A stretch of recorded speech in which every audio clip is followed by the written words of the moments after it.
First we make a magic circle. For that I've made the shape of the letter P, inserting my hook in the P, grabbing the yarn and bringing it out. Now I put 3 chains and this will be counted as our first double crochet. So this is the magic circle and 3 chains in the magic circle. Now we'll start making double crochets in the magic circle. For this I'm going to use the tail as well.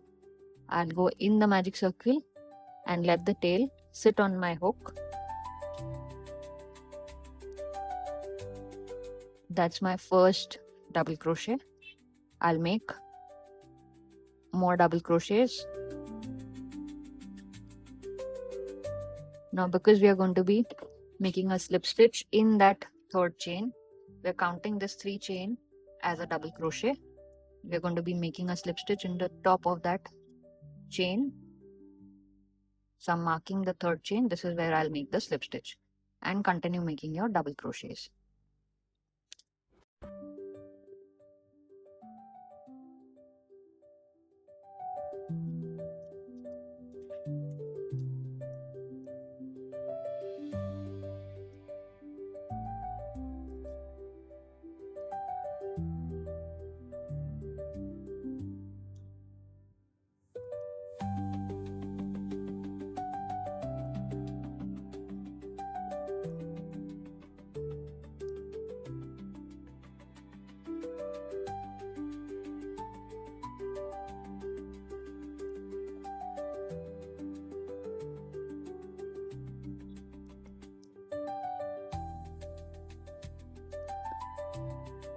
Remember, the marked stitch is our first double crochet. So counting from the marked stitch, I have 1, 2, 3, 4, 5, 6, 7, 8, 9, 10, 11, 12.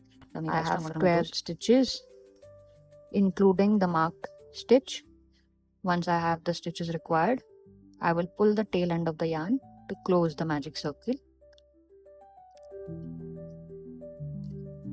Now, where the marker is, I'm going to make a slip stitch there.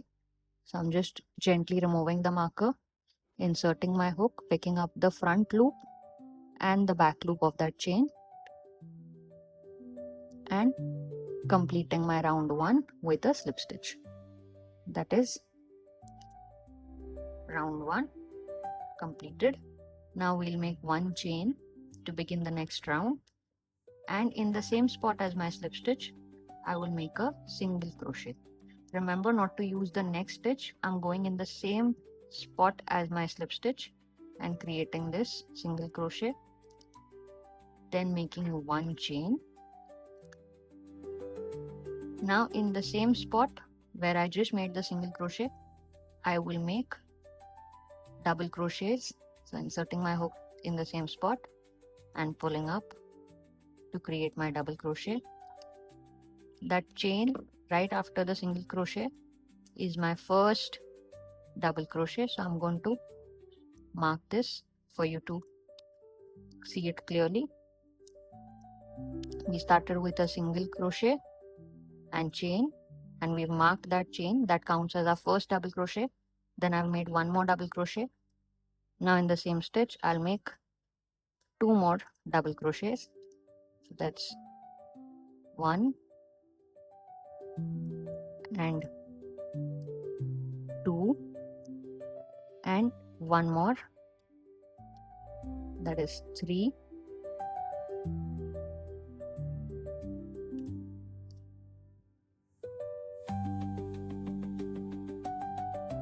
So this is what we have. Counting this marked one as our first, we have 1, 2, 3, 4, 5 double crochets. Now I'm going to gently remove the marker again and insert my hook where the marker was. Once again, picking up the front loop and the back loop of that chain and grabbing this yarn from the live loop and bringing it through my chain. When I pull it tight, this stands as a textured stitch. This is called a popcorn stitch.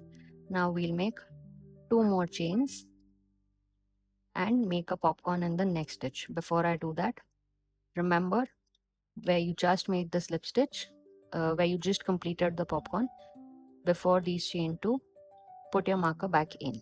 This is where we'll at the end make a slip stitch. Now after the 2 chains are done, again in the next stitch, begin with, this is the next stitch, begin with 5 double crochets. This is 1, 2, once again I have 5 double crochets, 1, 2, 3, 4, 5. I'm just pushing that stitch on the side so you can see it clearly. 1, 2, 3, 4, 5. In the first one, this is the first one, I've put my hook in, grabbing that live loop, I'm bringing it through my first stitch, first DC, and pulling it tight. This creates my second popcorn. Again chain 2 and create another popcorn.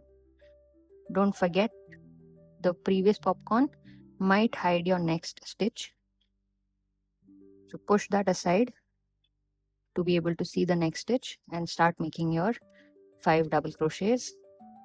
Once again, after the 5 stitches, go in the first, grab the live loop and bring it through the first loop, first stitch.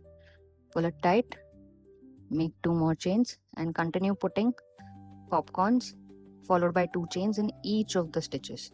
You will end up with 12 popcorns.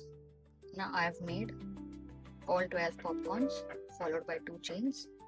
This is the final 2 chain after the last popcorn, which I will now connect. In the space where I had put my stitch marker, I will connect with a slip stitch.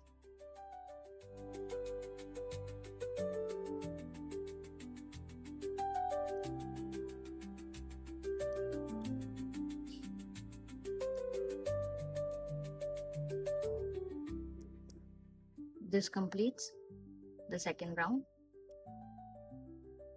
Make sure all your popcorns are identical. If not, repeat this round once or twice till you get all identical popcorns. Now to begin the next row, chain 1. In the gap between the 2 popcorns where our chain 2 sits, in that gap make 1 single crochet. After the single crochet, make 1 chain. Now before anything, mark this chain. This is where we will be finishing the round, just like before. This counts as our first double crochet. Now put 2 more double crochets in the same spot.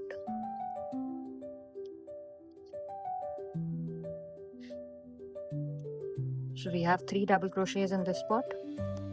In the next gap, chain space gap, make 2 double crochets.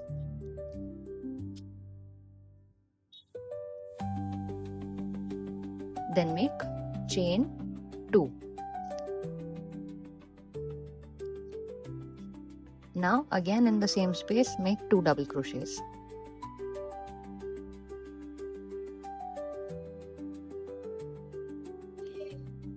So we've made 3 double crochets in the first gap. This is the 3, and 2 double crochets, 2 chain and 2 double crochets in the next gap. We'll keep repeating this alternatively. So in the next gap, we'll make 3 double crochets.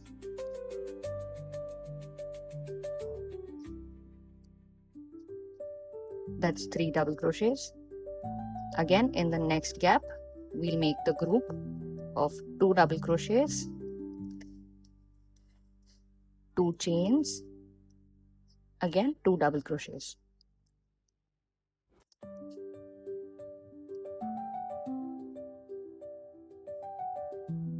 By doing this, we are changing our circle into a hexagon by giving it corners. This is corner number 1, this is corner number 2.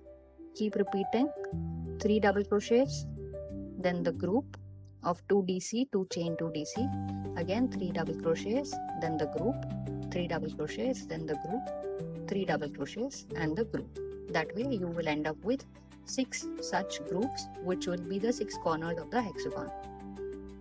I have now completed all 6 corners of the hexagon, as you can see. And once again, I'll remove the marker, and where the marker was, I will make a slip stitch, picking up the front loop and the back loop, completing this round with that slip stitch. So the circle has already changed into a hexagon. Now to begin round 4, chain 1, and where you just made the slip stitch, in that same spot, make a single crochet. This is the first single crochet of this round. I have marked that first single crochet of this round.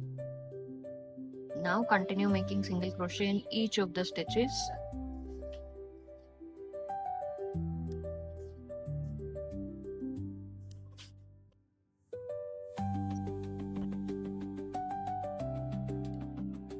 In this chain 2 space that we had created earlier, make 1 single crochet, 1 chain and 1 single crochet.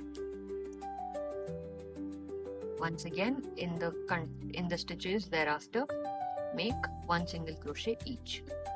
So this is 1, 2, 3, 4, 5, 6, 7 single crochets till you reach the next corner.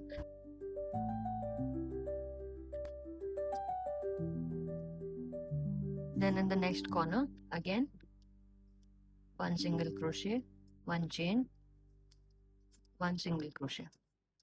Again in the next 7 double crochets, make 1 single crochet each, and repeat 1 single crochet, 1 chain, 1 single crochet in the corner. You'll keep doing that all around to finish this round. At the end of the round, remove the stitch marker and make a slip stitch in that marked stitch.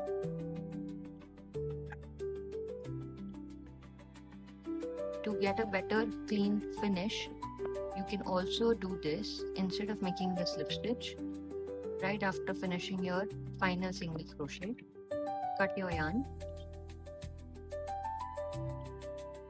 and instead of going through that first stitch, we will be using the second stitch.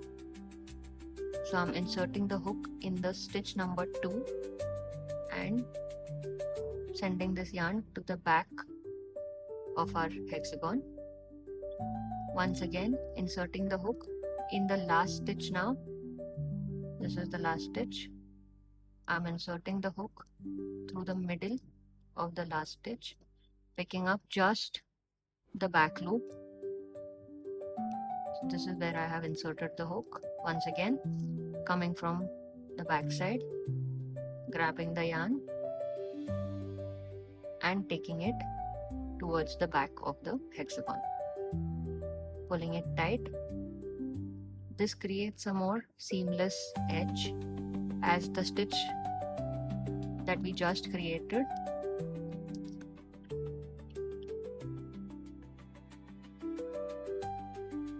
this one here, I've tried to make it bigger than the rest so you can see it clearly. This is the stitch that we just created. This is a dummy stitch which replaces stitch number 1. Hence we have used the last stitch and the second stitch to create this dummy stitch which sits on top of the first stitch that we have not used at all. Now pull it tight to match it to the other stitches, and there you have it. This is the hexagon number 1. We will create more such hexagons